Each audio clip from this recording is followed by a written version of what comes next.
Yesterday was what, minus 15 Celsius. I don't know how to think about that in Fahrenheit. I think that's around zero. I think it's probably 20. I'll look it up. I think, I don't know.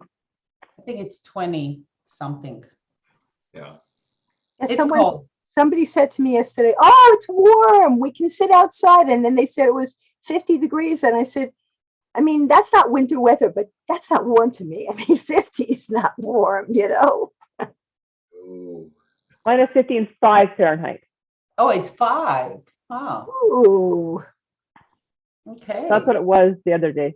And a windy, right? So the wind. Oh, we had wind, not last night, the night before, crazy winds. My power went out for just a few minutes because of the winds. Something, I guess my neighbor had that like flew, made all this rocket noise. Yeah, it was crazy windy. But now it's very peaceful. And from my skylight, I can see my neighbor's pomegranates, huge. Oh, wow. I mean, not pomegranates, grapefruits. Oh, nice. I wish they had pomegranates. It's grapefruit, and then the other house next door, it's guava. The smell is amazing. What does guava grow on? Is it on a tree? Yeah, it's a Oh, tree. I have no idea. Delicious.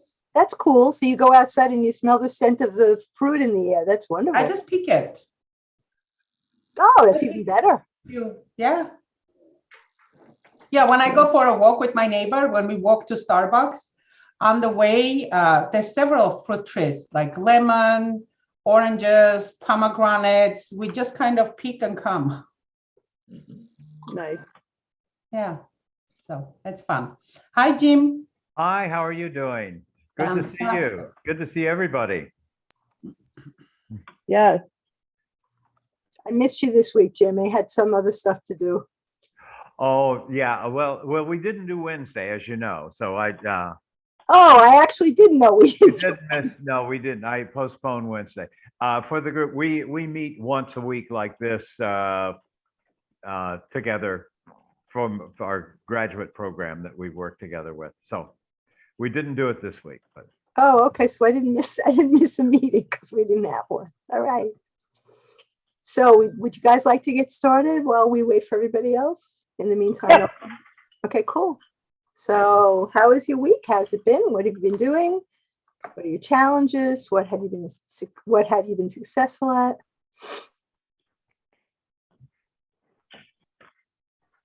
I can go. So I had met with some marketing people last week, and I'm going to move ahead with that.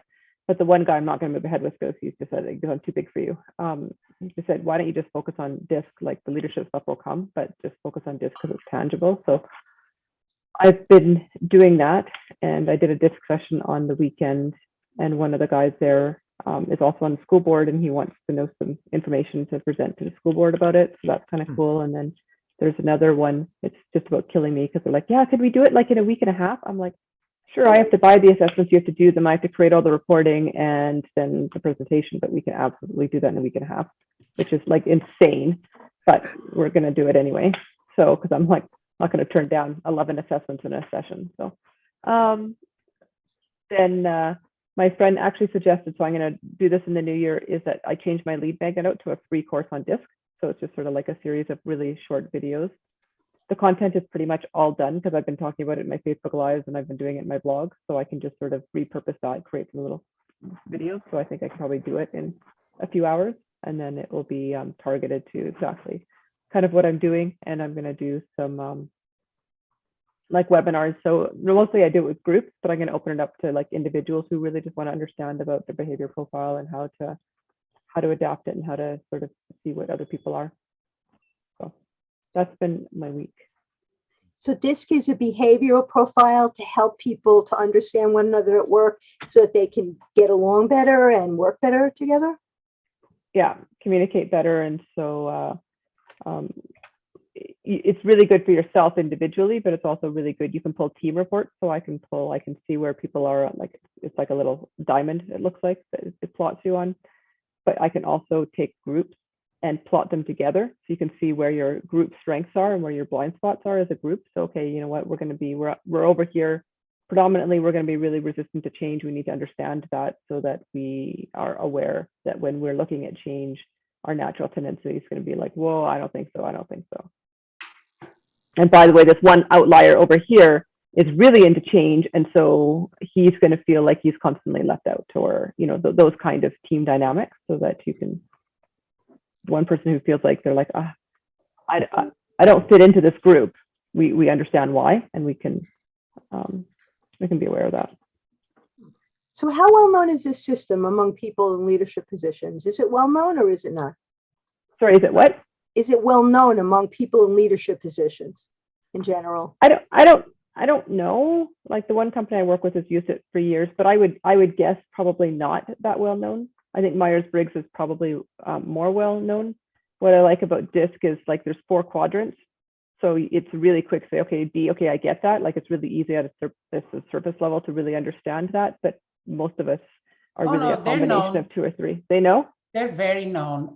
When I did the Tony Robbins seminar, we did the DISC. They offered the DISC thing for us. That's how I have my DISC.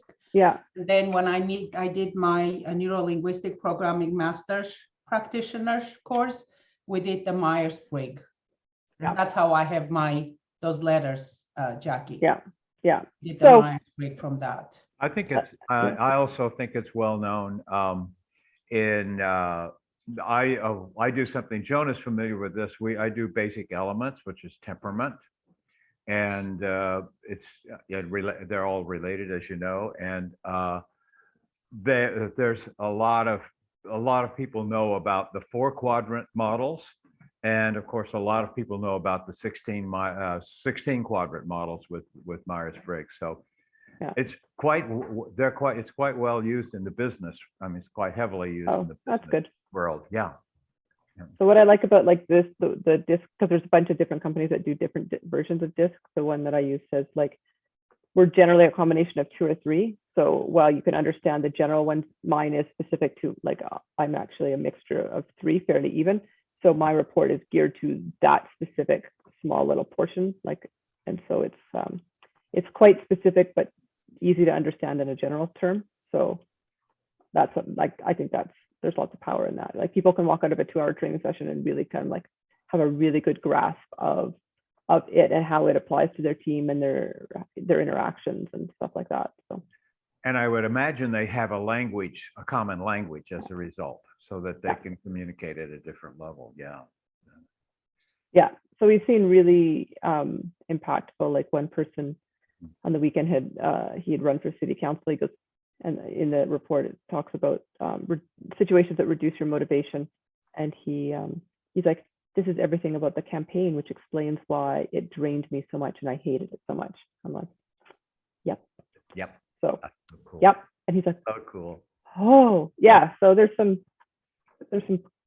good stuff, I think. So yeah. Do you have any testimonials from people you've worked with, like this councilman, about the effect it had? I do, not from them per se. I'll get one from the president of that board. She'll write me one. But the others, yeah, I do have a few. Yeah. So I use them, and then I'll get the session I'm doing on the 6th is a referral from somebody who was in another session that I did. So like that's really kind of how it's going. Mm-hmm. Cool. Exciting. Good luck with it. Thanks. And this project in a week and a half. Good luck with that too. Yeah. That'll be like, you know. There's nothing like a deadline like that to have your materials just collapse and you know exactly what needs to be done, because you can't do anything. There's only so much you can do in that amount of time. So it can be exciting. Thankfully, it's like 90% of the presentation's done. I just have to be able to pull the team reports. In order to pull the team reports, they have to all have done their individual reports. So as long as they all get their individual reports done, we should be fine. But normally I make them pay for their assessments before I'll actually open them up. But I'm like, okay, it's a nonprofit and I know you, so I'll let you do it. But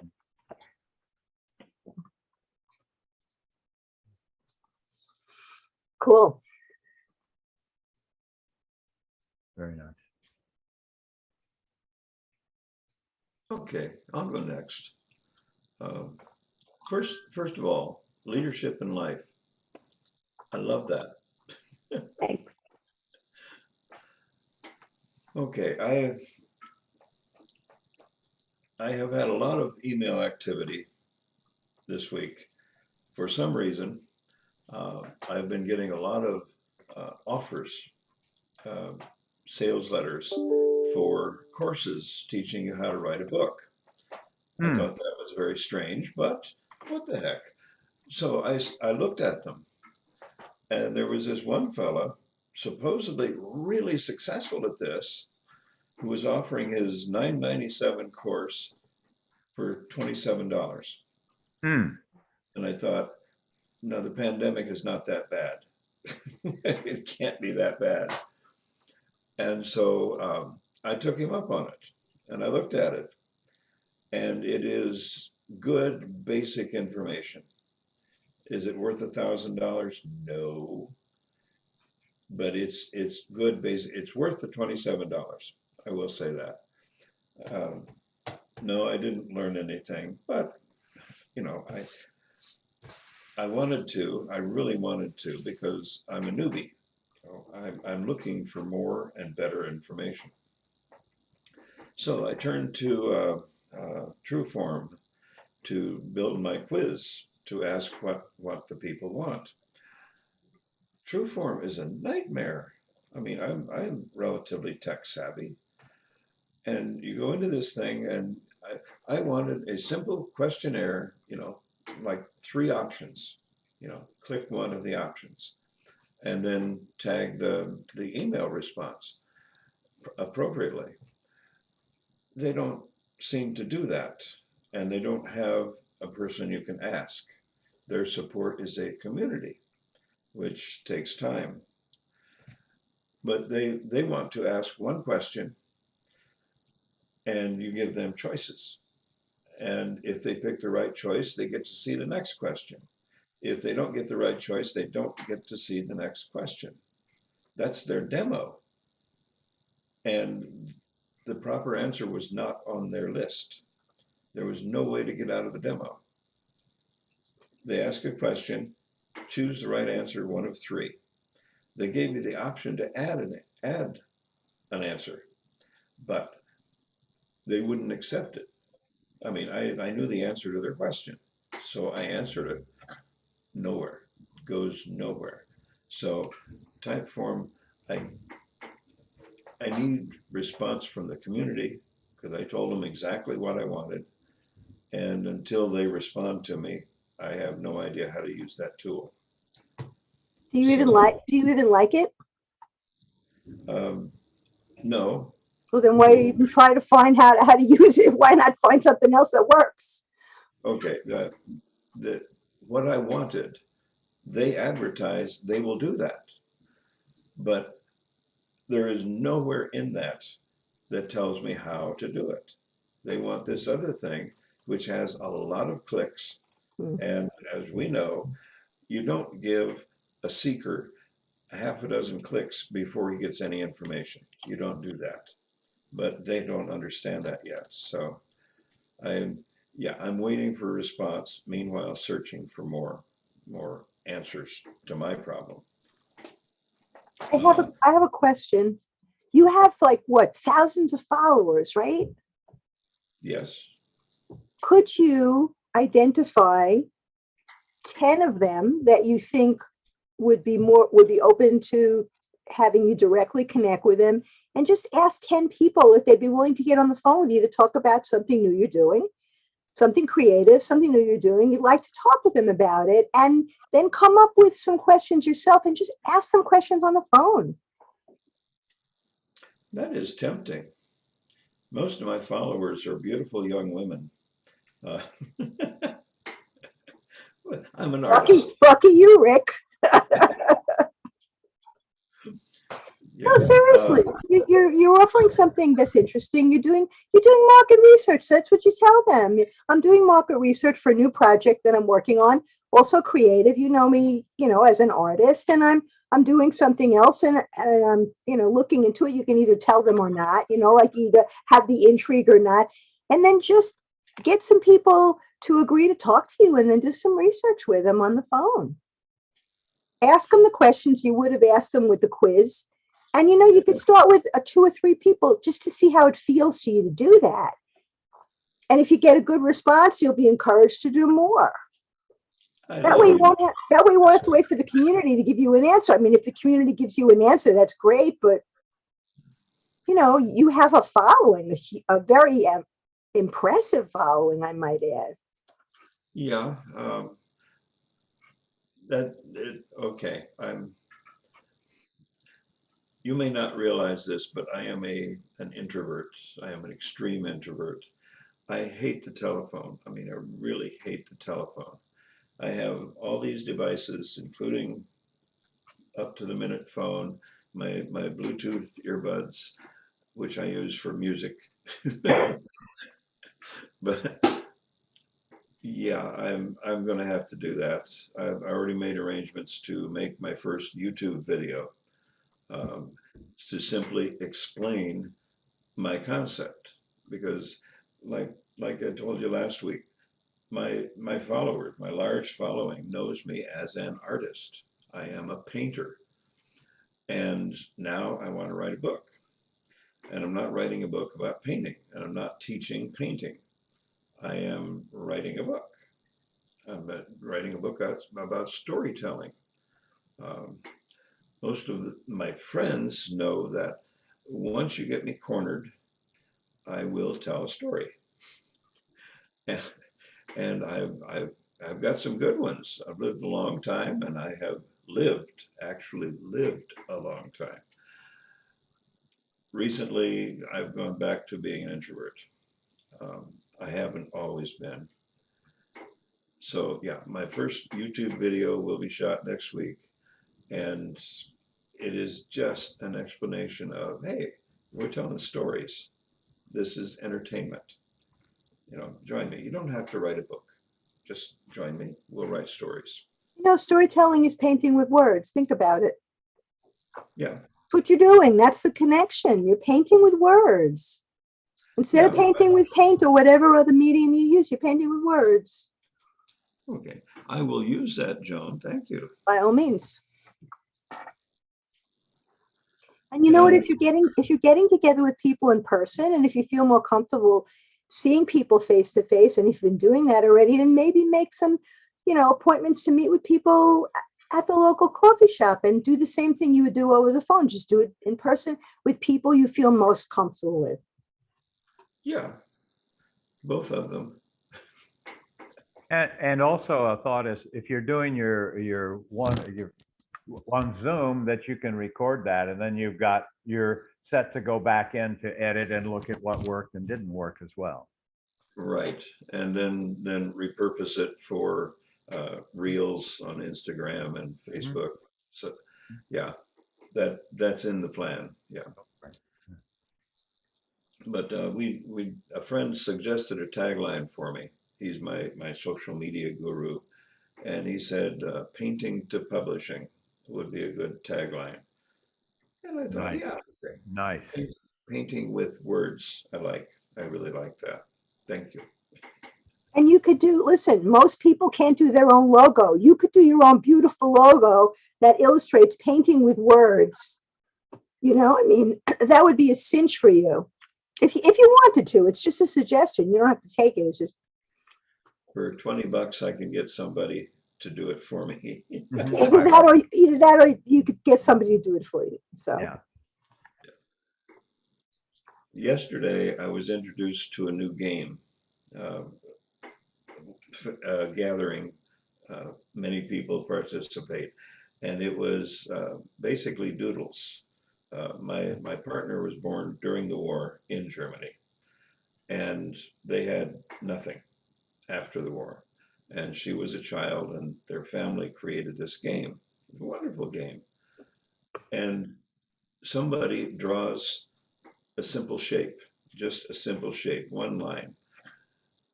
And then it is duplicated with carbon paper. And then the other people make something out of that line.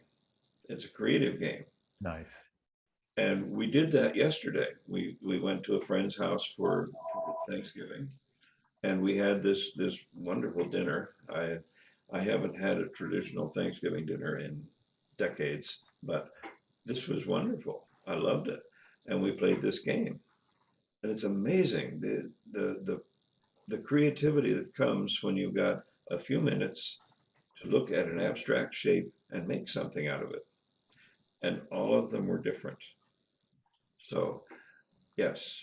Yesterday, I was watching on Netflix. It's a kind of documentary. It's called Explained, I think. And the episode I watched, it was on creativity, and that's one of the games they talked about.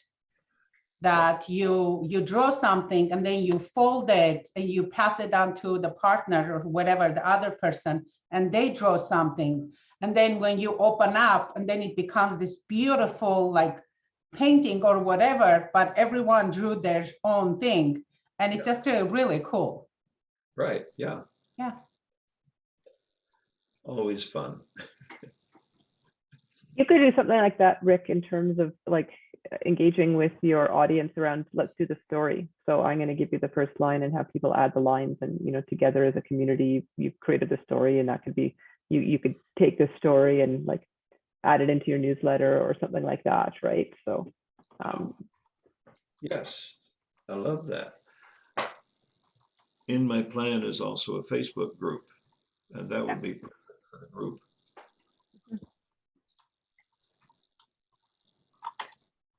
I love coming to this Friday morning. This is terrific. Thank you. So good to have you here. I'm so glad you're here. That's wonderful. Jackie, I love that idea. I think that's fabulous. You'll notice that I also have my pot of coffee with me. A pot, not a cup, a pot. Well, I've got the cup too. What do you have, a percolator? My cup is so big, it can be a pot. Yeah. But I don't want to leave to go to the kitchen to pour another cup. one day I'll learn to like coffee. You don't have to, no. I don't think I'm actually, I don't think I'm going to get there. Like I made it through 3 kids to university, and You don't need to. We grew up, back home, my grandma, in Armenia, you couldn't buy roasted coffee. You bought the green raw beans. And then my grandma used to roast it at home, and imagine the smell of it. Yeah. And as kids, as soon as she roasted, we would run, grab a handful of it and eat them like raisins. And then my job, one of my chores was to hand grind it, the old grinders. And I would grind it. That was one of my chores. And oh, the smell. So since childhood, and my morning breakfast before going to school was a warm milk, a scoop of ground, like Armenian ground, like for Turkish coffee. Ground coffee, you mix it in a milk and then put this Russian animal, kind of like American animal cookies, but they were Russian kind of cookies, not cookies, like little, not sweet things in there, mix it, and that was my breakfast every morning before school. So since childhood, we're used to coffee. I'm actually trying to cut it down now. That must have been fabulous coffee. Oh, yes.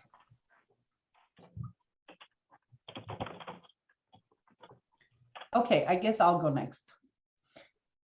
This week, well, since with the Black Friday coming up, I was trying to promote the genetic test kit sales, because they do this only once a year when they take off $100 for test kit. So far, I haven't sold any, but I was thinking of the sale ends on, we still have about 3-4 days. So I created a video trying to promote. Actually, today, I think I'm going to do another video, like to show a part of my genetic test analysis, like report, and just explain what information you can get from it. Just only one part of it. Like, since I'm a pain relief specialist, I wanted to do, like, for me, it showed up like a bone and cartilage showed up as a high impact. that means I have genes that can, like genetic variants, that can make me more prone to soft tissue injuries Mhm. if I don't take care of like my vitamin D levels and I don't take care of the minerals and stuff, because genetic variants I have, it affects the vitamin D conversion to active vitamin D and absorption.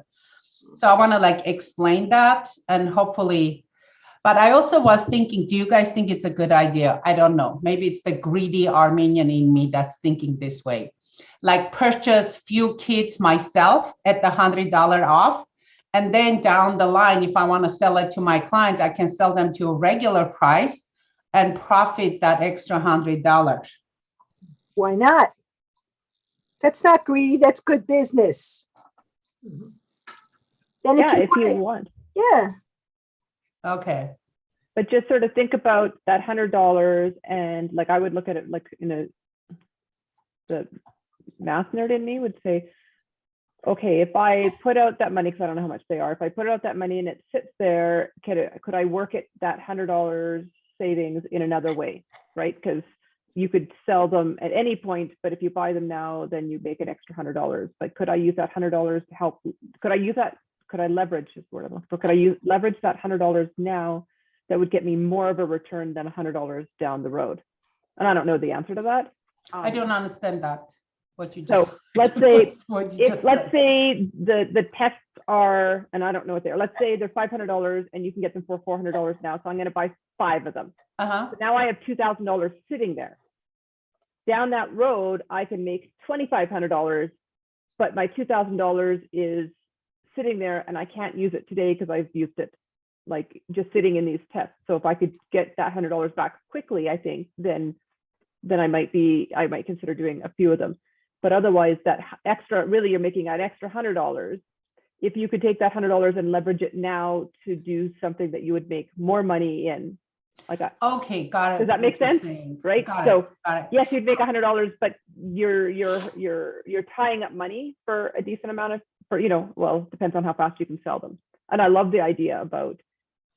Well, I 'cause they was might say, thinking, yeah. it's kind of hard, and I hate when especially health companies do this. It's like with the holidays coming up, yes, you're saving, but people don't think that way.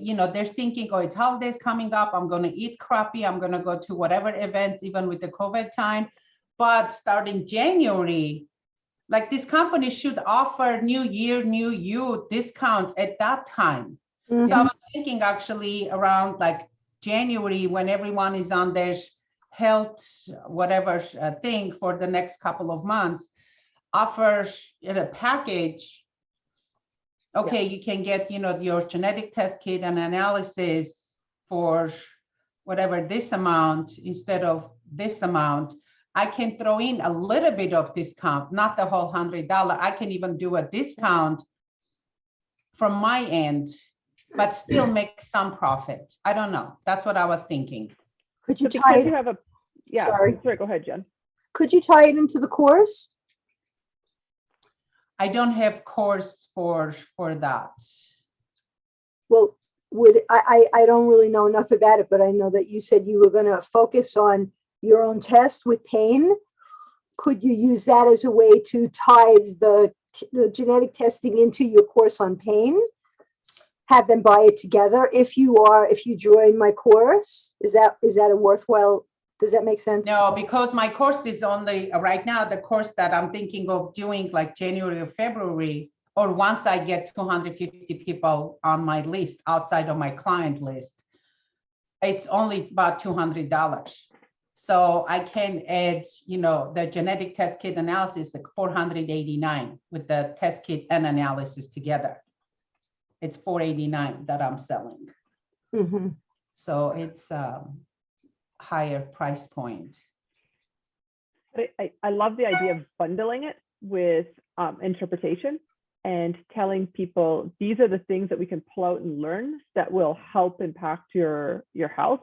Because then I think you can sell it. You could sell that as a package, right? And But that's January how is a I'm selling perfect it. time. I'm not selling it separately. You have to buy it as a package and as a bonus. Like if you go to my genetic test kit landing page that I have, genetic test kit analysis or something, I have it. I have a landing page on it. It tells you what you get. You know, you get a 31-page report, you get the Zoom session that will record at the end, you get the summary of what steps you should be taking moving forward based on your report, like lifestyle changes, dietary changes, supplement suggestions. Plus, I'm throwing in a bonus of 30 days meal plan, personalized meal plan based on your genetic test analysis. Let's say it comes up inflammation as the highest thing genetically. So then you're going to have a 30-day personalized meal plan with all the recipes. You can change the ingredients. It's an amazing platform that I pay for, but I'm giving them 30-day free access to it. Yeah. And then after that, they have a choice of paying monthly or annually for that platform if they choose to continue. I love that. And because you have a really detailed and solid plan about what you're going to do with these kits and how you're going to market it and the value that people get. And that is implementable in January. Like that is a good time, especially around and you could even do like, I would take the tagline that you think that they should use and I would use it. New year, new you, let's learn. Right. And do all that. Yeah, so, I was just thinking, like, is $100 worth it for me to put that on my credit card and then I have to pay interest on my credit card? Oh no. You know, that's what I was thinking. Like, is it worth it? Like, you know, it's just $100, no big deal. Like, I mean, Yeah. I understand $100 is $100, but is it worth it for me to keep it and, you know, just for a few bucks? I think you look at sit down and do the math part of it and say, okay, if I'm going to pay interest on it, it's like, let's say, how long would it take? So if you're paying interest on that, I would say probably not. If you have the money to just sort of keep it in your inventory, then I would consider it. Yeah. Okay. You just helped me answer my question. Thank you. How much are you paying and how much, well, is that product available to people without going through a holistic practitioner, or do people have to go? No, you It's have not to. available. Okay. No. All right. I had an idea, but it doesn't. It's not like a 23andMe. No, this is a very, it's an amazing company. It's not a multi-level marketing like there are MLM companies that do genetic testing. No, these are geneticists, scientists, and you go, they encourage, when you look at the report, there's so much information you cannot figure out. So, Practitioner maybe- has to analyze it. then maybe if you're going, and I mean, this may not be what you have in mind, it's just off the top of my head. Maybe if you sell the course first and then you bring people into your community, then you have an opportunity to just offer the course, the testing, and maybe mark it up a little bit. So you make a few dollars on it without having to lay out money in advance if you don't feel that's going to work for you. Yeah. You know, bring them into your community, get them interested, and then you can offer that. And then you can say, normally, you know, I offer this freestanding, but because I want to be able to offer you great value, here's this package I'm offering for the cost of the test. I could do that, but I will definitely do that down the line once I have a little bit more followings. Mhm. So, okay, cool. Thank you. A thought that comes to mind also is, well, we know from research that New Year's resolutions last till the 22nd of January. Oh, I thought it was into February. Oh, yeah, actually, I think it's February. It's mid-February, something. So, but it's short-lived. So the thought is, do you have NLP as a background and behavioral kinds of things? What kinds of things might you offer also to help people stick to it? Whether it's, whether it's meditations or if it's practices, so that they buy it, and also your value added is helping them actually do it. Because a lot of us buy courses and never do anything with them, but they're a great idea at the time. And it sounds really great, and then we don't follow through. So how might you help them follow through is the question. Okay. Yeah, I can probably throw in a couple of like NLP technique one-on-one sessions. Yeah, right. You could Okay, do, thank you. they That's a could do great that. idea. and have Okay. them develop individual practices and things to come back to help them stay engaged when they've lost the bubble on this. Yeah. Okay. yeah. That's a You great could idea. even Thank you. take it as like, stretch it out so that it becomes a longer thing. Say, okay, we know that most New Year's resolutions are abandoned mid-February. Really, the goal of this is to walk you through that whole first quarter. We know that once 12 weeks happens, that we can ingrain habits. And so really, this isn't about short-term change. This is about really, truly impacting your health. Like really, you can jazz that up quite a bit and really make it about like the long term. And this is like the last, like you could play on last stop for pain, right? This is the last time you like don't do your shit, right? Like we're really going to do the things that help you stay in the game, right? We're not letting you give up 2 months, 6 weeks into the year. Like you could really, I think, and people are like, yeah, like I do give up in February. Oh, like she's gonna keep me going. She's gonna ride my ass. She's gonna give me the information and feed it longer. And then you could either get that as a recurring revenue or a longer term revenue. So that instead of just the one session, right? That it's really about that. Thank you. And that's a great, and I think what you would be doing in that too is helping them deal with the problem that they've always, I mean, if we procrastinate or let those kinds of things go, those are habits that we have long-term. Your gift is that you're helping them deal with long-term chronic sort of procrastination issues or follow-through issues, along with helping them with the specific application of what you're working with them on. So the gift, I just need all of you guys with me all the time. That's it. Once I can make enough money, I can hire you all as the consulting group. Yeah, and what you can do is, I'm just to kind of dovetail to everybody else, is you're basically, you're not selling them on your services, you're selling them on the success that they can have if they work with you. That's it's all about emotion. It's all about emotion, and it's all about what they're going to get and how they're going to get rid of their long-term consistent failure stuff. So awesome. Thank you. Well, I don't want to take any more time because we do want to get into groups this time. Mm-hmm. So thank you. I'll go next. I want to share something with you. I figured I'd had to get it actually out from my camera onto the screen. Just find it.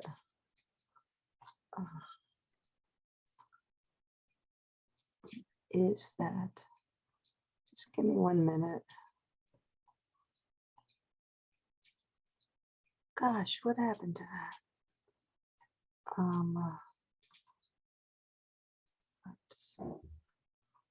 I'm very proud of this, which is why I want to try to find it and show it to you. I know it's up here. All right, just give me 1 second. Hang on a minute. Let me find it. Okay. So it's, all right, let me see if I can get this up on the screen.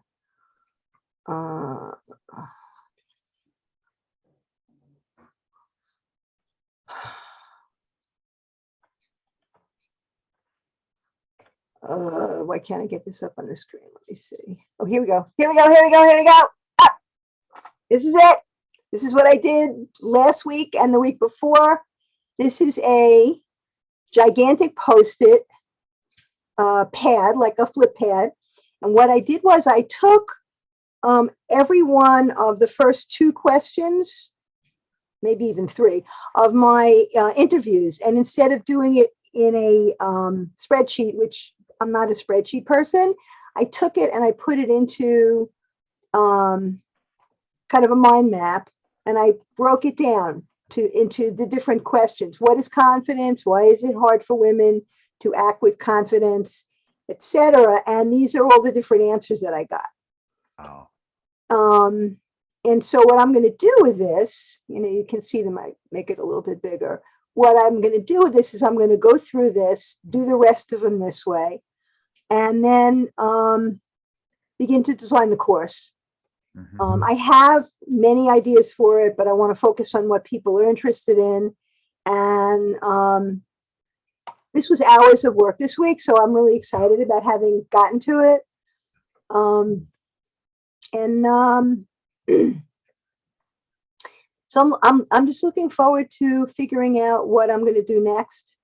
Thanks, Jim. Next with this, thanks, Jackie. One of my challenges with this is that the course that I'm in, it's for a pilot, but the teacher is recommending 20 interviews, and I've done about 9 already.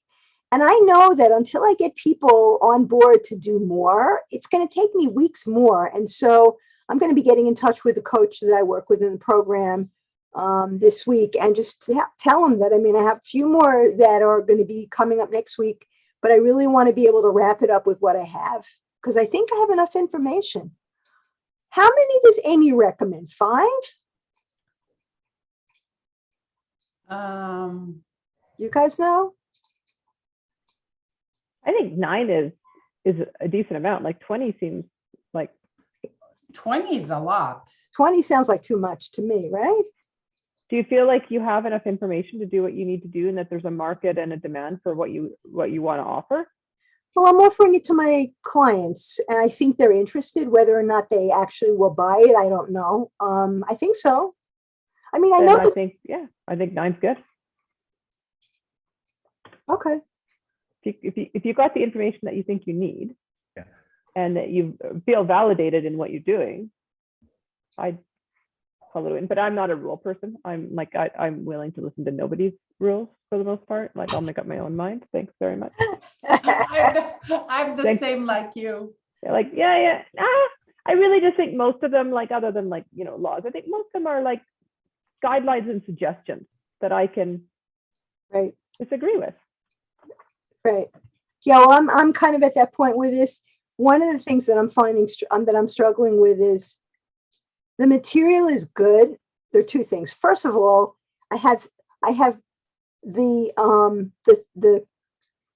concepts that I learned through Amy's digital course boot camp. So that's going around in my head. Then there are some of the concepts that I've begun to do a little bit of work with from List Builder Society. And now I have this course. So I'm trying to keep everything straight in my head because the course I'm taking is with Danny Eni and we're doing a pilot and his approach has certain elements in it that Amy had suggested. And so when we connect on our list for List Builder Society, I'm hearing all these ideas that are they're coming from another place than where my program's coming from. So what I need to do this week and what I'm going to do is the following. I'm going to sit down with myself and meditate for about half hour and then just come out of it and just write down right off the top of my head, what are the things I want to focus on now that I need to focus on? Because I've been getting very drawn out into all kinds of other things.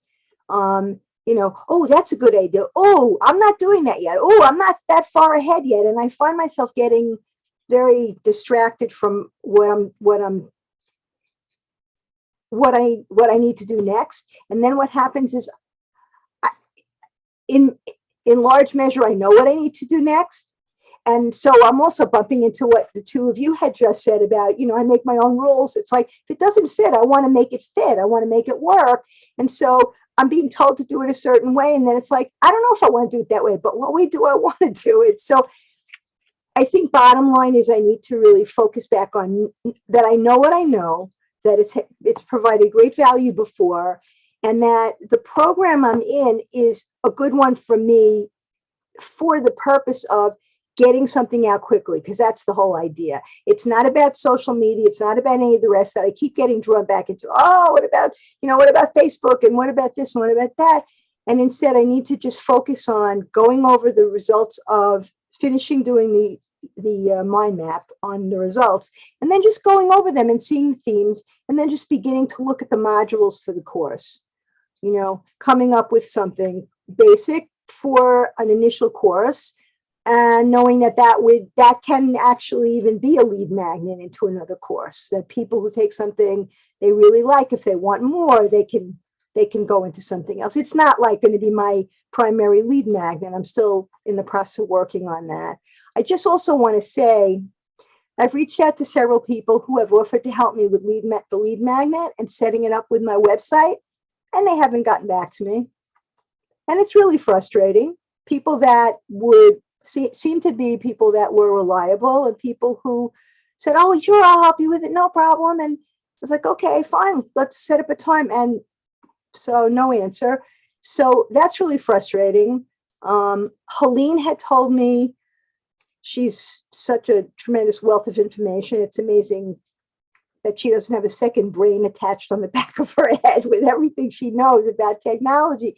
But she told me about ConvertKit, and she actually walked me through how to set it up and how to set up a lead magnet. I have no time for any of this. And that's one of my things I'm struggling with. I need to get that lead magnet set up. I went on Fiverr, I went looking to see if I could find someone who would help me using ConvertKit, and there were all these other systems. I have no idea what they are. So I might end up just biting the bullet and end up doing it myself. I don't want to. What do you use for your website? Wix. Wix. She's also on Wix. She's on Wix and she has ConvertKit. Wix is not, it's not the best to integrate with other programs, but I have 5 websites on Wix. So I'm not going to move out of that yet. Yeah, I know nothing. I know nothing about either one of those. So I know ConvertKit, but I don't know but Wix. And actually, I had someone reach out. One of the practitioners, she reached out to me. She wanted to do something, create a landing page with her Wix website. And I'm like, well, if there's anything like Thrive Themes, I'll be happy to help. And it was not, and it didn't have the flexibility as I have with Thrive Themes. So it's like, yeah, not happening. And actually the person that I spoke to, actually 2 people I spoke to, said, oh, well, what we'll do is one of them said, what we'll do is we'll do some research for you and we'll find out what's the most compatible, email marketing program with Wix. I said, that would be great. And I haven't heard back. So, it's not like I'm trying. It's not like I'm not trying to do it. I am. I just have to keep at it and figure out what I'm going to do next. Yeah, Wix was more compatible at one point, and then with new technology, they're not as compatible. So anyway, I'll have to figure that out. But I'm excited that I was able to organize the material from the questions and have a better idea of how to move forward. And I'm going to work on that this week. awesome.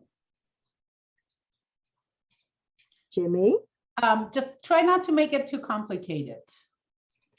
I think that's a wonderful idea. And I've been trying so hard to just focus on what I need to do and just not get caught up in any of this, which is why I want to hire somebody,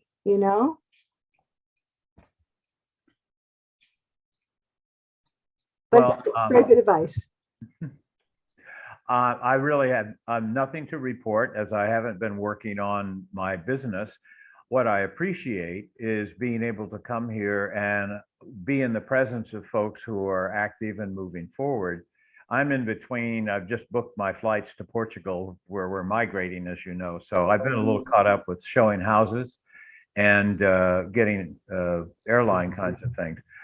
However, I really do appreciate being able to be listening to your conversation about how this is unfolding for you. And at some point, I'll be more engaged in my own marketing and business development activities as I am working over there.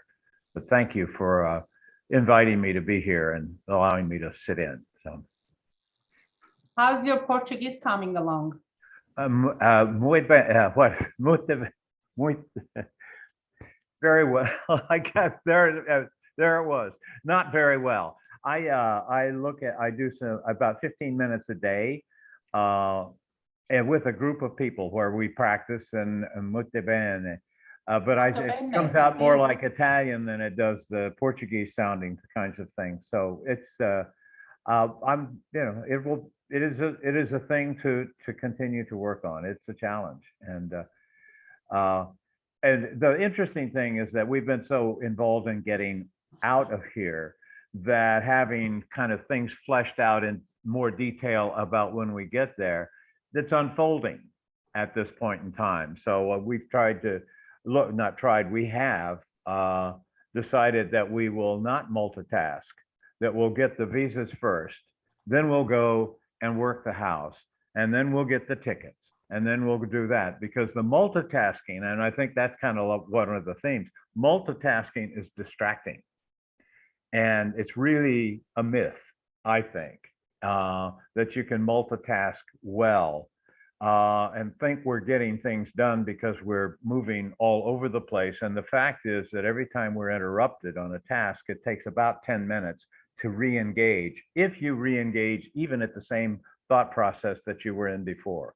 So we decided not to multitask and just do one thing at a time. And it seems to be working a bit, mostly. So anyway. Do you have any idea when you're moving? I mean, obviously you have to wait for the house to sell. Well, actually, we're going to be going the 13th of December. December. We're flying out. The house. We have a person with the agent. Our agent is going to show the house even when we're here, and I have my neighbor is an attorney, and he will have power of attorney, and we'll settle via Zoom. Or if I need to, I'll come back. But so we're going to, unless somebody buys it in the next 13 days or 20 days or something like that. So you're moving first? Wow. Yeah. That's a big adventure. It is a big adventure. It is. I don't know what the real estate laws are there. Here we can use DocuSign. Like there's lots of times where the only thing they need to do is like have it notarized by the lawyer, and then they just send it over. But we deal with people in absentia like a lot. Yeah. My family's all in real estate, right? So. Oh, okay. Very good. That's good to hear. It's really good to hear, because we've been assured of our agents that they do it, and it really is good to hear from you in terms of more information about this. It feels so weird, it seems wrong almost to leave when it's not sold, and yet with DocuSign and things like that. I'm surprised it's not sold, because here any house comes up on market, there is multiple or the offers on it, plus the house always gets sold way above the asking price. I don't know where these people been printing their money, but it's ridiculous. Yeah. It's a here our first showing was Sunday, so we're right here in the holiday thing, and so we had an open house and a couple of people come through, and there's one offer on the table, and it's not what we're interested in at this point. So we're taking the risk of keeping it on the market to see what happens, and I guess there's going to probably a point of diminishing return. I don't know, Jackie, you would know more about that than I would, but a risk of diminishing returns in terms of how long you leave things on. The market is hot and cold here. It has been hot like you're describing, Ani. And we're just hoping for that person who's printing money to drop by and leave it on the front doorstep for us. You want to make sure that you go in priced right. Like a lot of people go in priced high, and then they lose the momentum and they lose the market. So if you can go in priced right, and you get the people who are looking in your price range, then you can often get the multiple offers, right? But if you price high, then those people who really can afford what you would actually take are priced out of it in the beginning. And so then you sort of start chasing the market as you drop it. People say, oh, like, what's wrong with it? It's been on the market. So you're oftentimes, what we'll do is we'll just terminate a listing and relist it at a new price if we've dropped it a couple times. Okay, that's good to know. But Very good. Again, it's totally, like, it could be a totally different set of rules in market. Like, I don't know what the rules are, because they might be totally different than they are here and what we do. But it's our challenge is that the house is an as-is house, and so it's really going to appeal to folks who are in the house flipping business. And so they're coming in with a different view about the potential of the market than if this was a place that folks could comfortably move into, and you could do it, but it's a stretch. So we've decided to, so that's another variable, is the as is. So I'm excited for you that you're moving toward your dream of living in Oh, Portugal, which is so it's cool. amazing. We have a place to stay. We're cat lovers, and my wife teaches yoga. The people we're staying with for the first 3 weeks or so run a cat rescue center, and she's a yoga teacher too. So it's like this kind of confluence of really nice things that seem to be happening. So I'm just knocking on wood that they keep doing it. But we're excited, very excited. It's And very exciting and very Oh, boy. scary, but very it's, scary. Yeah. so don't lose touch with us, because I once won't. once the government allows me to travel without having a shot, I'm gonna start international travel. Well, that you'll So you may be hearing from me. Yeah, we'll be in Portugal. You'll have our address and our number, and I'll be with Zooming also. It's 3 in the afternoon there, and this is certainly doable. So, Yay. yeah. So I set up the breakouts for 27 minutes, which will give us just a few minutes to wrap up.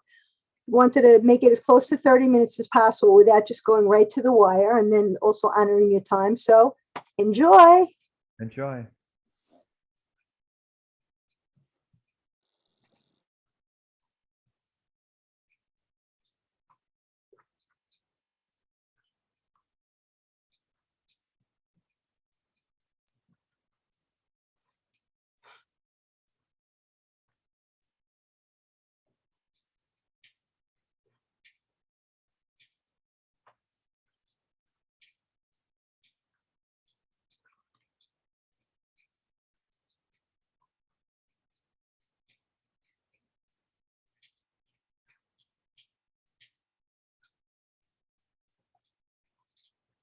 Day.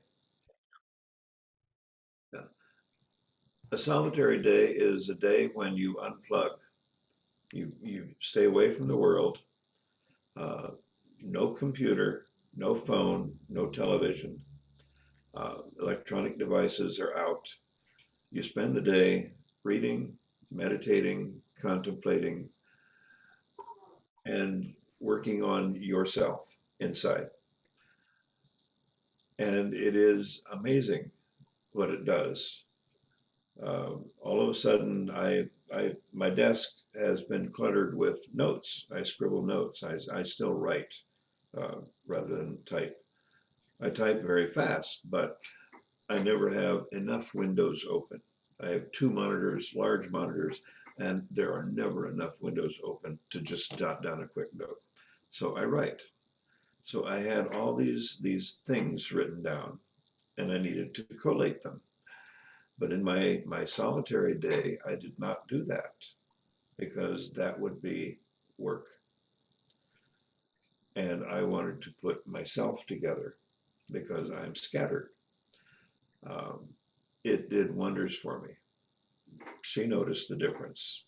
When I came out yesterday morning, she said, "What happened?" Because I looked different. I felt different.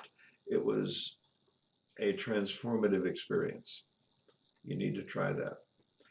But in today's world, I mean, I had to tell clients I am not available on Wednesday. Mhm. That sort of thing. Uh, I can do that on a Wednesday. You may not be able to do it on a Wednesday, but maybe a Saturday or Sunday. But also, I had no human contact. That's important too. And yes, multitasking is distracting. Mhm. If you can focus on one thing, get it done, then focus on the next thing and get it done. That's one of the benefits of doing this solitary thing. And I came out with a whole new idea about the storytelling, about the book.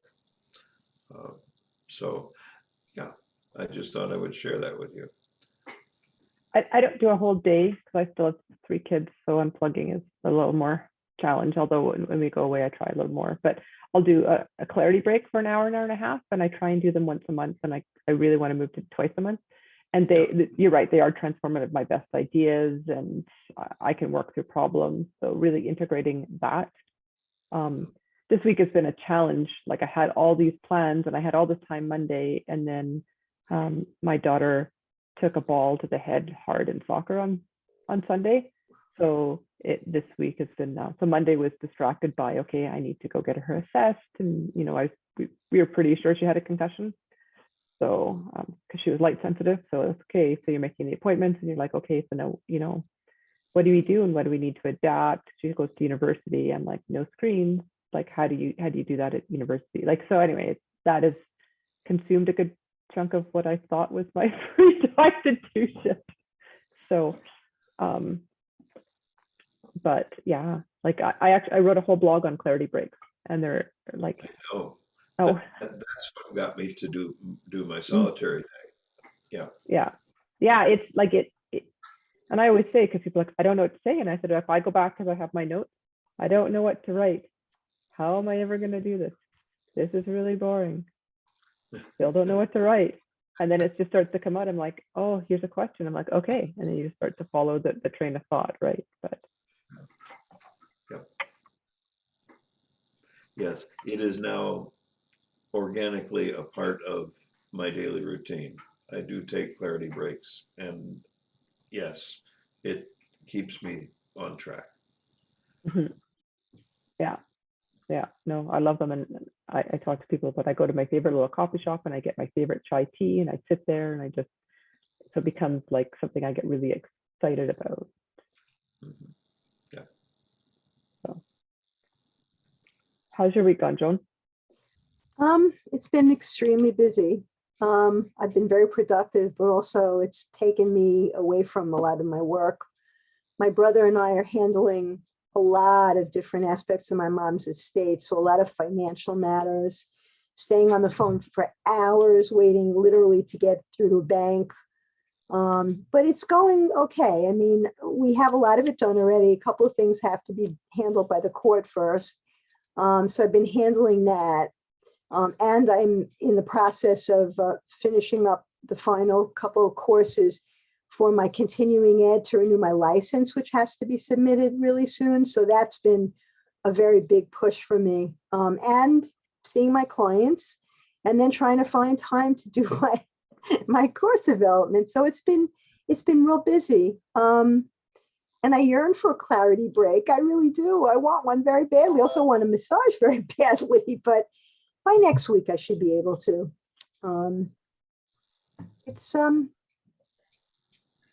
I don't know. I mean, I always seem to be busy, and I'm trying to cut back on that. I think once once the final few things of my mom's estate are resolved, that's one big thing off my plate. And I think once I get past the my formulating what I'm doing for the course, I'm going to start moving forward much more quickly. I feel like that's been holding me because of the, that 20, that I should do 20 interviews. I got to go back and just reconnect with the course. And I got to go back and reconnect with my material, because I haven't really done that in a long time. I've just been focusing on doing the research and all of that. And will I go on Facebook, and will I not? And so, and I'm going to admit this, I didn't say it before because I said a lot and I didn't want to take more time. I signed up for another course this week to learn how to do video. And so it's easy, it's relatively easy, and I'm going to be using it to create video for promotion. Mm-hmm. I think I'm a little crazy, but I also know that my accountant told me that I'm going to have a very high tax bill if I don't find a way to come up with some really significant additional business expenses. And I said to myself, you know what? I have additional money. I just inherited money. What the heck? So I had to spend it on something. So this was a sizable investment, but I've been wanting to do video for a long time. And I'm excited because after I finish the first module, the next module is Facebook Live. So I'm going to learn how to do that, which I wanted to do for a while. So, and hopefully I won't be exhausted by the end of December. We'll see. We'll see. I'm just trying to keep it moving forward. And I promised myself I wasn't going to get distracted by the next shiny object. And hopefully I won't feel that way about the video program in the next week or so, because it looks really good. It looks really good. It looks really well put together, and the people who are teaching it are a lot of fun to work with. So That's awesome. yeah, I'm Okay. excited. My memories from boot camp, Amy was recommending 10 interviews, not 20. So I was frightened at 10, but that was my memory of it. And remember Jim's words: multitasking wastes time. Focus. One job, do the job, do the next job. Yeah.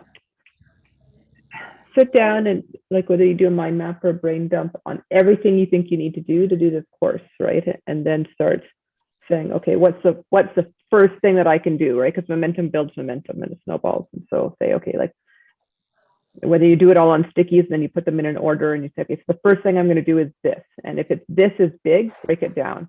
And so then start plotting time in your schedule. I'm going to spend an hour on this and I'm going to protect that time against everything, right? So this is becoming the most important thing. So what's that hour? And then say, this is what success at the end of that hour looks like. This success looks like I've brainstormed this thing. So you have something that you are working towards and it's not so big and overwhelming.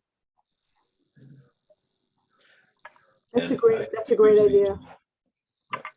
I use these too. And I put them up on the wall next to the desk, and I pull one down when I finish the task, pull the next one down when I finish that task. I love both of those ideas. They're great. Yeah, I do need to brain dump, and I need to then just like a horse with blinders on. I need to put my blinders on so that I don't get distracted by other things. I know I'm going to have to get this lead magnet thing set up, and to be honest, I'm very frustrated because the people I'd spoken to said, oh, no problem, we'll help you. We can do this, and I was like, oh, finally, and then I didn't hear. So where did you find these people? Online. Why don't you post in that Thrive group and see who answers? Because those people are like, although they're not supposed to be selling their shit, it drives me nuts. They post constantly in that group about, like it's veiled sales. And I'm like, oh, it annoys the living shit out of me. But post in there and say, I'm looking for this, who can do it? And like those people are hungry and, it might be somewhere to find them, right? So it's an idea. I just, I find myself having less and less faith that if someone says they can do something, that not only will they show up, but that they'll be able to do it, because I've worked with a lot of people before who have said they would do something and then they did it their own way and they didn't follow what I asked them to do.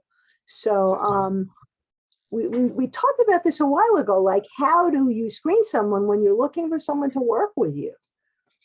How do you know that they're going to, really listen to what you have to say and take what you're looking to do into account, when they do when you're asking, if they do it, will they do it the way you want them to, or will they try to tell you should do it a different way? So I would focus my questions on that. So when we do behavioral interviews, like when we're recruiting, we do values-based interviews. So here's our organizational values. Be curious, go beyond, service, one or the 3 values. It's one place that I work for. So what questions get me to that? So go beyond. So I'm going to ask them about a project. When's the time that they took a project and took it to the next level? When they talk to me about that, and I'm going to listen for those subtle cues. So a question around that might be, tell me about a time you were working on a project and you didn't agree with the way it was supposed to go. What did you do and how did you do? Was it a conversation? Was it a browbeating? And you just listen for those subtle cues about, I just went and did it my own way. Okay, yeah, no, this is going to be a no-go for me. But think about what you want and don't want and gear the questions to elicit that information, like open-ended questions. So if you want to know if somebody is curious, like, tell me about a time where you didn't know what to do. Like, how did you handle that? well, I researched and I did a pro con list and I did this and I did this and I did this. And so rather than saying, tell me about your experience with Wix, tell me about your experience, like see if you can ask the questions that pull out the information that you actually want to know, that's so that they can't just bullshit you as much, right? Because you can pick out those things. And if you're listening for the things that are really important, and one is that they listen and do what they're told, then as they're talking, put checks, create a column. Like I had 3 columns with our 3 values. And when I heard examples of our values, I put checks. And when I heard non-examples or contrary examples, I put X's. And that told me at the end whether they would be a fit and we'd be able to work together. So if they talk about, well, you know what, they really wanted to do this, but I didn't think that they were right. And so I did this and then presented it back to them. Okay, that's an X. And I know that if there's X's, then this isn't going to work. It's excellent. What a great idea. I'm going to sit down after the call and write down some of the qualities I'm looking for in someone to work with, and then write some questions based on those qualities. And you can search like interview questions to determine honesty, interview questions, and like they'll have all kinds of them. Like you don't have to make those up. They're like readily available all over the internet. One of the questions I loved the most, and nobody was ever prepared to answer it. Every single person I ever asked this question was like, oh, I have to think about that. Is who do you respect most and why?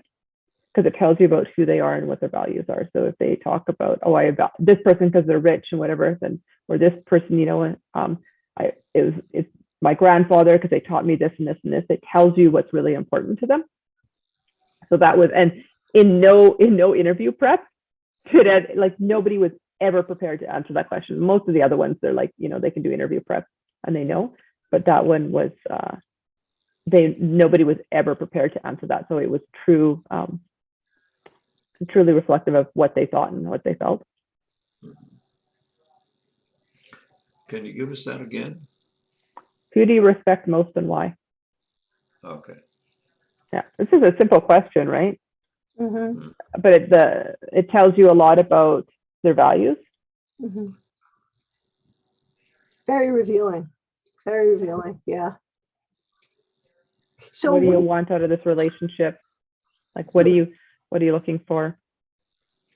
With these questions, how would you suggest that I use them? Like, I would love, I mean, I know everybody does things differently. I would love to be able to get on the phone or on a Zoom with someone, just talk to them. I know a lot of people won't even do that. And I don't know how much, maybe I'll get plenty of information by doing it by email, or, I mean, I don't know what other way. I'd really rather not be playing around, going back and forth with somebody on Messenger.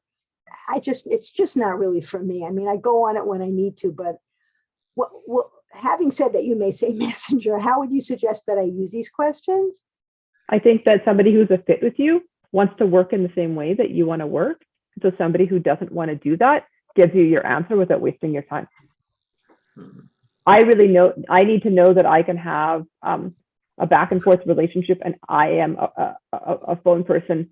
Are you willing to, and anyone who's worth it, or anyone who really wants to do this is willing to spend 15 minutes to make sure, right? Because anyone who's worth their salt wants to make sure that you're a good fit too, right? Like I won't work with just anyone, because if you aren't going to align with what I want, if your expectations are out of line, like how do I know that? I don't get that if we don't have a conversation and I'm really abundantly clear about what I'm going to offer for you and what you want. If you want something that I can't give, I don't get that out of email. And then we're setting ourselves both up to be pissed and fail. And I'm uninterested in doing that. Mm-hmm. So I think I would just say, like, I was hiring a bunch of, like, I'm hiring marketing people. I met with them. They all gave me half an hour for free. And then I picked the one that I liked. Well, not the one that I liked the most, but there was one that was not, but then there was 2 that offered similar. I liked one a little bit more, but they were like significantly more expensive. So where did you find them? So I really like the concept called Story Brand by Donald Miller. And I love the concept of like marketing through story. So I'd read the book, and he's got a website, and I've done a couple of his like free courses and stuff. And he actually has people that he has, like on his website, you can search, okay, I want a copywriter, I want a website person, I wanted this, I want that. And then I just looked at all the people who were certified in doing StoryBrand in Canada, so that I didn't have to pay with Exchange, because the Exchange sucks. Our money blows up here right now. And then I went to their websites, I looked at them, and where 3 of them had book a discovery call with me, and I booked them. So I would ask people for their websites, look at them and just see what they have. If anyone worth their salt who does this shit is going to have a website. And if they don't, like, Forget it. some person who's like, I'm a BA, or I do this, and I just sort of like post in some Facebook groups. No, you don't have legitimacy. I'm not giving you my money. Mm-hmm. Yeah, you've got to be willing to put a clear idea out there online of what it is that you do, so people know. Yeah, and not just a Facebook page, if that. Like but like I'm old school like that, so I want to know that you have a presence. And Right, because sometimes people put up a Facebook page because they're too lazy to put up a website, and they think that it's a substitute for a website, which it isn't. Some people have Facebook pages that are very impressive, but I agree with you. I would want to be able to see someone's website to see a little bit more about what they do and to get a better idea of who they are. especially if they're doing the things that like if you want them to be using Wix and ConvertKit, I would ask them for and I'd ask them for references. I want to speak with somebody who you've used Wix and ConvertKit, and then I would research that person and make sure that like they aren't just their like friend or whatever. Mm-hmm. Yeah, these are all really great ideas. I really appreciate it. I think this is, to be honest, this has been one of my biggest stumbling blocks, because I've been trying to find a way to, get this taken care of. And then I feel like I can be more comfortable putting myself out there, because then I can just let people know, how they can get to my lead magnet. And right now I can't, the way I have it now, I'm not happy with it, but it's the only way I have right now is I have, my signature in all of my email basically says, if you'd like a free copy of, my personal confidence assessment, email me. That's not the way I want to do it, No. That's also, And like I don't know Wix at all, and I don't know ConvertKit, right? Like if it was Squarespace, I'm like, okay, we'll book half an hour. It takes like in half an hour we could have the whole thing done and integrated, but I don't know either of those platforms. So put it out in that Thrive group and just see who answers. Okay, ConvertKit is very easy to use. You can do this, and in a half hour, you can have a landing page and set up your emails, your automation emails. This you can do in half an hour, 45 minutes. Yeah. And they are more than, they have workshops, free, wonderful workshops, very explanatory. And then they actually show you on the Zoom call exactly the steps you need to take to do something.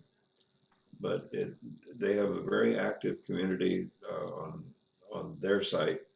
So it's cheap. They train you for free. They have courses on everything you would want to do with them. And they will do paid sites too. But they give you an address that you choose. It will be suffixed by theirs, but you can call it whatever you want, so that when people go there, your tagline will go up for your website. Mm-hmm. But it is easy to use. Even I can use it. You should do commercials for them. Yeah, and then like if that's the case, you create the landing page in ConvertKit, and all you want is buttons all over your website that link to that, right? So I don't know if you do your website now, if you edit it, but then you just put links or buttons or something all over your website saying, get my, get my thing. A service like ConvertKit will collect your emails, and they will give you the list, and you can broadcast, you can set up sequences to follow up. And this is all automatic. It is so easy. I had problems at the beginning because I expected it to be harder. And I kept asking questions, how does this link? And they said, it's automatic. Just do it. Do they have phone support? Pardon? Phone support. Yes, their email support is a little faster. Okay, but it's nice to know that they have phone support, because sometimes when I want to understand how something works, if someone explains it to me and I hear it, I learn it better than reading it. So Yeah. good to know Yeah, there's an option. I hesitate because I hate the phone, but their email support is almost real time. I can ask a question, and by the time I turn around and start doing something else, the answer pops up in my inbox. That's So great. That's great. good people to work with.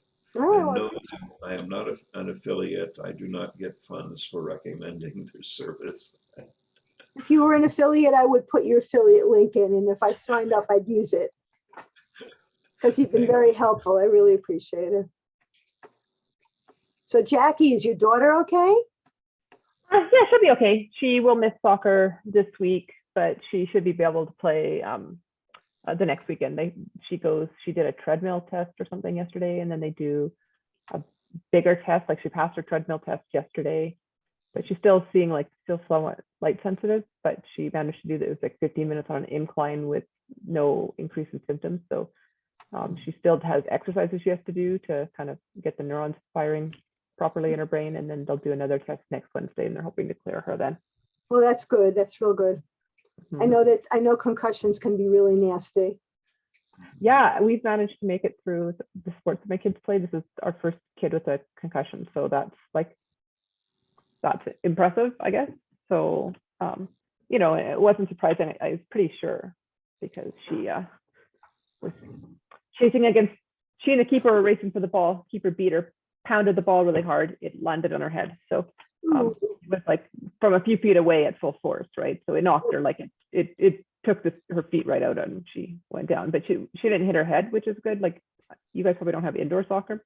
We have indoor soccer here because you can't play outdoor soccer in the winter, right? But it's almost like a hockey rink.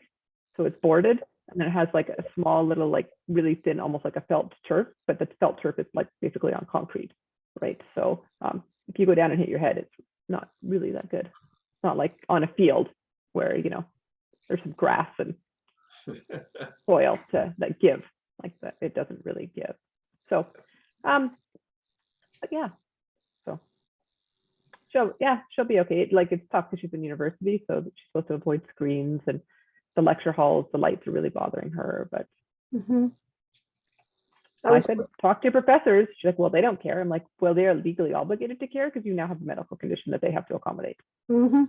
I was So- working with a woman once who was a basketball player in Adelphi University, and she was relatively short for basketball, and they were scuffling for the ball, she and someone from the opposing team, and the other person turned around and just and whacked her, and she went right down on the ground, and she had a really, really bad concussion. It took quite a while for it to for her to come back. But she hit her head, so that's a whole other story. Yeah, she took like a ball at full force to the head, but she thankfully didn't hit it on the ground. And Right. her Right. coach is fabulous. So Here we, Well, it was very nice. yeah. Hello, Hello. How was that? fun. It was great. I think I'm ready to move to Portugal. You didn't tell me that you work for the Division of Tourism of Portugal.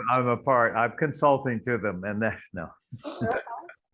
No, actually, Jim helped me make up my mind. I think I'm gonna bite the bullet and work towards reaching out towards massage therapies. As much as as I'm saying it, I'm like, little voice behind my head is like terrified. But I think I'm gonna have to do a couple of NLP techniques on me to overcome that. Maybe timeline therapy to overcome that stuff. But I think in a long run, it's gonna be much, much successful, much better for me to convert now instead of later.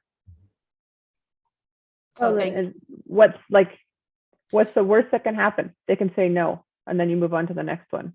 Well, You're the worst can happen. All these massage therapists, they're like, oh yeah, you don't know anything and we're better than you, even though I've been doing this for 20 days, you know? Yeah. And you 20 could look at whole them and go, "You're a freaking idiot." Next. Well, I do that, but at the same time, you know, it's like, you Yes. know, you're like, oh my God. So yeah, but I think I'm gonna have to bite the bullet and make the change. So thank you. Oh, yeah. You're welcome. That's exciting. Yes, John. It's a big yes, capital letters. Okay, good, good. If you can put me in a hypnosis and do a post-hypnotic suggestions, I'm totally for it. I haven't been trained in hypnosis, but if you want me to see if I can convince you to bark under the influence of, you know, like a meditation, we can try that. I don't know if that'll help you. Now cluck like a chicken. That's right. I'd be happy to. I'd be happy to help. Okay, I'll reach out. I'll shoot you an email. We'll set something up. Thank That's you. great. I'll send you my Calendly link. So I want to thank Jackie and Rick because we talked about a bunch of stuff that was really important. And one of the things that I know you will get great value of when you hear the replay is what Jackie and Rick suggested as far as how to look for. Well, Rick gave me some great ideas about ConvertKit and helped me to rethink the possibility of maybe just getting that freaking bleed magnet thing set up myself. And Jackie came up with such amazing ideas for how to define what I'm looking for in a person to help me with this. If I do go that direction, what are some of the qualities that I'm looking for and how I would like the kind of qualities I would be looking for in a person I want to work with, and then how to use that to then generate questions, very probing questions directly related to my project to determine if the person would be a good fit to work for me. So thank you so much for that, Jackie. That was great. What's the word in English when we say collective? Isn't there like a phrase in English like collective whatever? Consciousness? Collective Intelligence? unconscious. Unconscious? Collective Yeah, like when intelligence? you get to the point, yeah, I remember in NLP we studied, you know, unconscious, whatever, conscious, and then you want to get to a point when you do things unconscious, Competent. something. Unconscious. Competence, Competent. unconscious competence. That's it. That's the fourth. Yeah. Yes, we want to get to that level That's right. There we go. because right now it's conscious incompetence. You're on the cusp of conscious competence, then. It's only a step away. No. It's competent, but not confidence. There's competence there, but it's about lifting your confidence up so that you can recognize you have competence and you have something you can put out there with confidence. Here's an NLP question, Ani. So what if you're already there? Say what? What if you're already there? What if it's not a matter of the next hurdle, that you're already living in it? And it's a change. Well, that's where the timeline therapy comes in. Okay, very good. With the timeline therapy, you can do you can take yourself to a future. Yes. And see the future things already complete. Yeah. And the end result, and you visualize it that everything is great, and I have like 100 people or whatever people signed up, and you can definitely do that. Yeah, and you know how it feels when you're in that future state. You get the feeling of it. Yeah. Yeah. Wow. So I'm gonna go close my window.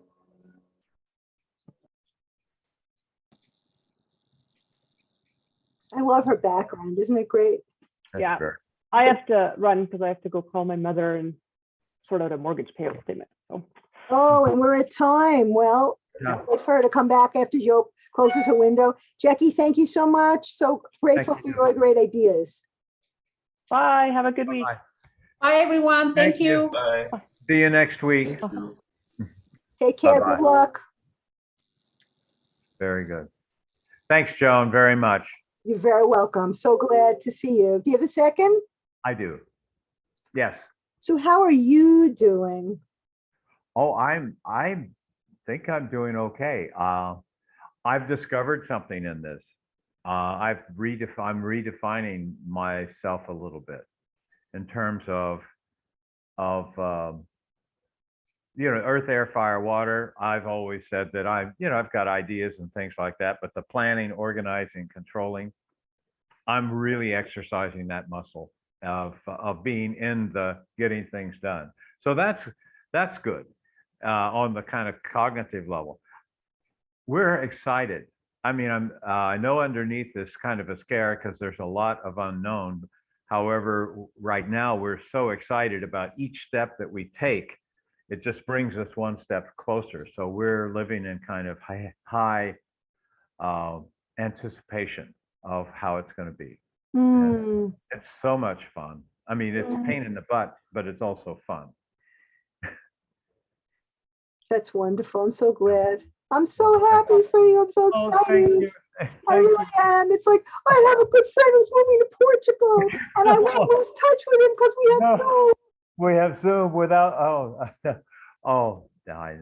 I am so happy that we're going to be able to stay in touch.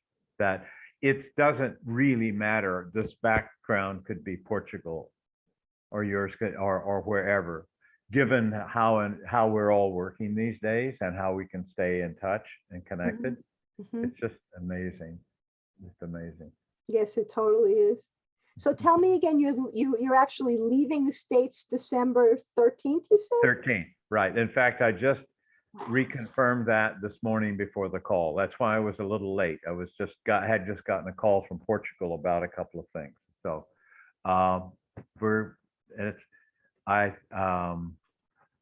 it's exciting, really, really exciting. I've done something here. I've got eyebrows that shouldn't be there. I was just going to ask you that, but I didn't want to say anything. I thought, wait a minute, are his eyebrows? No, My eyebrows are moving. it's really funny. Just really, I look like yeah, I just noticed those things floating up and down. So I was first looked at it and said, oh, his eyebrows are now brown. That's cool. I mean, mine are mostly like very light blonde and sometimes gray. So I put like mascara on them. They have eyebrow mascara you can put on to darken them. So I looked and I thought maybe he did the same thing. And then I saw him go like this. I was like, no. Well, then you do something with the beard also, darken that up a little bit, except it's so weird. It moves around your face. So how are you doing? I'm trying to keep up with everything. I have at least 4 patients, maybe more, that are in very emergent situations, some in crisis. So that's been a real challenge. A lot of people with illness in the family and people having lost relatives and stuff. And, you know, I'm grateful for my practice. I love the people I'm working with for the most part. Some of them I like. I just really enjoy being with the rest of them. They're just really great people. So that's a very meaningful thing for me, and I love it. Trying to find time to do everything, and that's really the biggest challenge here. I didn't admit it in front of the group. Oh, you know what? Hold on 1 minute. Oh, not